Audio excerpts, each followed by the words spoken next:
আড়ালে আবড়ালে যে সমস্ত কথাবার্তা বলছেন, সো এটা তো বেকুব না হলে সবাই বুঝে যে ওইটা উনি ইন্ডিয়াকে মিন করছেন। শেখ হাসিনা যখন ওইখান থেকে আছেন, এখানে নানা ধরনের গুজব এখানে রটে যে ওইখানে টাকা ছিটানো হচ্ছে, বিদেশি থাবা আমাদের ইলেকশনকে হতে পারে।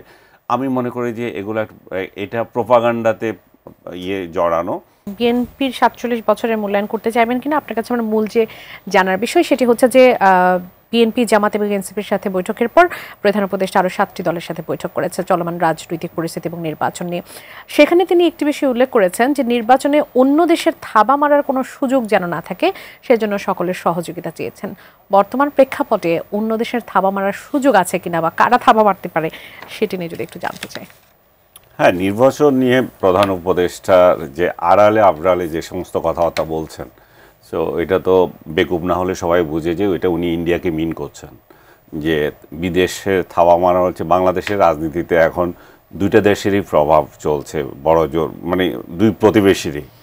এক সময় বাংলাদেশ ভারত কর্তৃক ডমিনেট হইতো, বাংলাদেশের ফরেন পলিসির অনেক বিষয়ে তারা মাথা ঘামাতো, আর এখন সেটাকে মানে পাশ কাটিয়ে পরে বাংলাদেশ নিজে নিজেই ঝুঁকে যাচ্ছে পাকিস্তানের দিকে। পাকিস্তান আসতে হচ্ছে না, বাংলাদেশ নিজে পূর্ব পাকিস্তান ঘোষণা করে দেবে কিনা এরকম পরিস্থিতি তৈরি হচ্ছে নিজেদের মধ্যে। তো এই জায়গায় এই জন্য ভয় পাচ্ছে যে ভারতে যেহেতু ভারতের সাথে যেহেতু সম্পর্কে একটু অবনতি হয়েছে, এবং ভারত যেহেতু আমাদের সবচেয়ে নিকটতম প্রতিবেশী এবং সব জায়গায় জড়িয়ে আছে। আরেকটা বিষয় হচ্ছে ভারত বাংলাদেশের নির্বাচন নিয়ে কথা বলেছে। ভারত চায় যে বাংলাদেশে একটা যত তাড়াতাড়ি একটা নির্বাচন হোক, আগে থেকে বলেছে।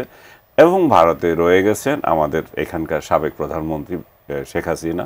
তো শেখ হাসিনা যখন ওইখান থেকে আছেন, এখানে নানা ধরনের গুজব এখানে রটে যে ওইখানে টাকা ছিটানো হচ্ছে, এই করছে সেই করছে, মিটিং চলছে, শেখ হাসিনা নিজেই চলে আসতে পারে, এয়ারপোর্টে পাহারা দাও, এই যে কাহিনীগুলো চলতেছে, এটার প্রেক্ষিতে তারা মনে করে যে ইলেকশন বোধহয় আওয়ামী লীগ বোধহয় ইলেকশন চায় না, এবং এই নিজেদের নানা রকম ব্যর্থতা ঢাকার জন্য ভারতকেও হয়তো এখানে টানে। কারণ ভারত একটা ভালো জুজু এখানে বাংলাদেশের রাজনীতিতে খেলার মতো, কিছু হইলে ভারত মেরে দিল, হয় কখনো ভারতের পক্ষে কখনো বিরুদ্ধেই বেশিরভাগ খেললে খুব জমে। সো আমার মনে হচ্ছে এখানে বাংলাদেশের রাজনীতিতে ভারতের হস্তক্ষেপ করার কোনো কারণ তো আমি দেখি না। কারণ ওরাও বলেছে যে বাংলাদেশ যদি শিগগির একটা নির্বাচিত সরকারের অধীনে যায়, তাদের পক্ষেও সম্ভব হবে যে এই সম্পর্ককে এগিয়ে নেওয়ার। তো সেই জায়গায় ভারত এটাকে কেন বাধা দেবে? বলতে পারে যে ভারত চায় যে মানে একটা ইনক্লুসিভ ইলেকশন, যে সবাই যাতে পার্টিসিপেট করে। আওয়ামী লীগ, জাতীয় পার্টিকে যে এখন বা 14 দলকে বা আরও বৃহত্তর আঙ্গিকে দলের স্বাধীনতার পক্ষের যতগুলো দল আছে ওদেরকে একটু মাইনাস করার যে প্রচেষ্টা এখন বর্তমানে যারা মাঠে আছে তাদের তরফ থেকে দেখা যায়, সেটা যাতে না হয় সেটা তো ভারত চাইতেই পারে। ভারতের আরেকটা বড় ধরনের কনসার্ন বাংলাদেশকে নিয়ে দীর্ঘদিন ধরে, যে বাংলাদেশ আবার একটা জঙ্গি রাষ্ট্র হয়ে যায় কিনা বা জঙ্গি কার্যক্রম এখানে বেড়ে যায় কিনা। ভারত যেটা বারবারই অভিযোগ করত যে তাদের বাংলাদেশের মাটি তাদের বিরুদ্ধে কীভাবে ব্যবহার হচ্ছে কিনা, যেটা বিএনপির আমলে বা তার আগেও ছিল, ইভেন শেখ হাসিনার আমলেও মাঝে মাঝে ওরা এই অভিযোগ করতো যে, কিন্তু বাংলাদেশ তাদেরকে এই আশ্বাস দিয়েছিল গত যত 15-16 বছর যে কয়দিনই ছিল, যে তাদের বিরুদ্ধে বাংলাদেশের মাটি কোনোভাবে ব্যবহার হয় নাই, বরং বাংলাদেশ সহযোগিতা করেছে নানাভাবে। তো তারা যখন বাংলাদেশের সাথে যখন পাকিস্তানের মাখামাখিটা একটু বেড়ে গেছে, এবং স্বাভাবিকভাবে যেহেতু পাকিস্তান তাদের প্রতিদ্বন্দ্বী রাষ্ট্র এবং শত্রু রাষ্ট্রই বলা যায়, তো তাদেরও একটু কনসার্ন জাগে। তো এটাকে আবার বাংলাদেশ যদি পুঁজি করে বলে যে বিদেশি থাবা আমাদের ইলেকশনকে হতে পারে, আমি মনে করি যে এটা প্রোপাগান্ডাতে জড়ানো। এবং ভারতকে শুধু আমি জানি না অভ্যন্তরীণভাবে ওনারা কোন নির্দেশে পেয়েছে যে ভারত নিয়ে এখানে নির্বাচন বন্ডুল করার জন্য এমন কোনো করছে, আমার ব্যক্তিগতভাবে মনে হয় না।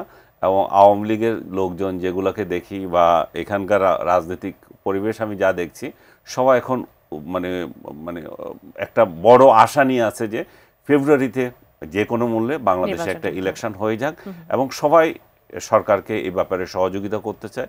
ব্যক্তিগতভাবে আমি নিজেও চাই যে এই সরকার যত তাড়াতাড়ি সম্ভব যে ক্ষমতা হস্তান্তর করে চলে যাক, পারলে এটা ফেব্রুয়ারি কেন ডিসেম্বরে হলে আরও ভালো, যে যাতে করে একটা সুষ্ঠু নির্বাচনের মাধ্যমে হতে পারে, এবং এই সুষ্ঠু নির্বাচনের জায়গায় আমি ইনক্লুসিভ ইলেকশনের কথাই বলবো, যেটা অনেকে হয়তো রাগ করবেন না আপনি ইনক্লুসিভ ইলেকশন বলেন কেন।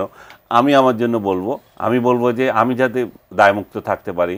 যে সমস্ত বোকা লোকজন আমাকে প্রশ্ন করে এর আগে কি করেছিলেন, 16 বছর আগে যে ইলেকশন হয়েছে, হ্যাঁ করেছিলাম, তখনও প্রশ্ন তুলেছিলাম যে একটা ইনক্লুসিভ ইলেকশন হলে ভালো হতো। আজকেই আমি দেখছিলাম আমার একটা লেখা 2018 সালে আমি লিখেছিলাম ইলেকশনের পরপরই, সেখানে ইলেকশনে যে এই যে অনিয়মগুলো হয়েছে তার সমালোচনা চরমভাবে করা হয়েছে। বিএনপিকে যে কোনো রাস্তায় নামতে দেয় নাই সেটা সমালোচনা করেছি। তারপরে বিএনপির লোকজনকে যে জেলে ঢুকিয়ে দেওয়া ইলেকশনের আগে, আমার পরিবারের সদস্য, আমার নিজের আপন ভাইয়ের ছেলে, তাকেও জেলে দেওয়া হয়েছে, কারণ বিএনপির প্রার্থী যে ছিল তার ফেসবুক পোস্টে লাইক দিছিল। যারা আপনাকে 16 বছরের প্রশ্ন করছে তারা আসলে 16 বছর আপনাকে ফলো করেনি, বিষয়টা আসলে তাই। না আমি শেষ করে দিচ্ছি, একটা মিনিট শেষ করে দিচ্ছি। তো এটা সবই আছে, কিন্তু লাস্টে হলো যে ইলেকশন এখন হয়ে গেছে, আমাদের সামনে এগিয়ে যেতে হবে। তখন নববর্ষ ছিল, নববর্ষের শুভেচ্ছা জানিয়ে আমরা সামনে আগাই।